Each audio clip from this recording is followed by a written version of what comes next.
या व्हिडिओमध्ये मी तुम्हाला टेस्ट पॉझिटिव्ह आहे का निगेटिव्ह आहे हे सगळं डाऊट तुमचा मी क्लिअर करून टाकेल।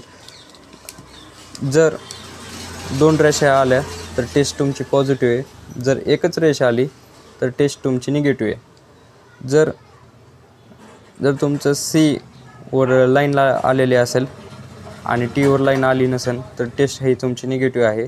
जर टी वर लाईन आलेली असेल रेड कलरची आणि सी वर आली नसेल तर ते इनव्हॅलिड आहे। आणि जर तुमचे कोणतीच लाईन आली नसेल तर ते पण टेस्ट इनव्हॅलिड आहे। एकच डोक्यात ठेवा, जर दोन्ही रेषा लाल आल्या तर ती टेस्ट तुमची पॉझिटिव्ह आहे। आलं तुमच्या लक्षात? जर 2 रेषा आल्या तर ती टेस्ट तुमची पॉझिटिव्ह आहे। पण ही टेस्ट केव्हा करायची? हे सकाळी उठल्यानंतर करायचे। या किटमध्ये तुम्हाला हे एक किट येतं आणि त्याच्यामध्ये एक ड्रॉपर येतो। या ड्रॉपरने जे व्हाईट कलरचं आहे जे गोल दिसते त्याच्यावर युरिनचे 2 थेंब घ्यायचे, त्याच्यामध्ये ते टाकायचे। त्याच्यानंतर तुम्हाला लगेच 1 ते 2 मिनिटात रिझल्ट दिसायला चालू होतं।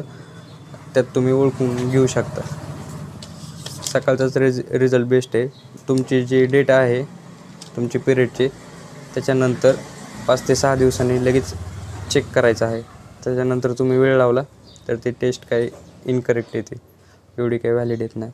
हा व्हिडिओ तुम्हाला आवडला असेल तर व्हिडिओला लाईक, चॅनलला सबस्क्राईब करा। Thank you so much.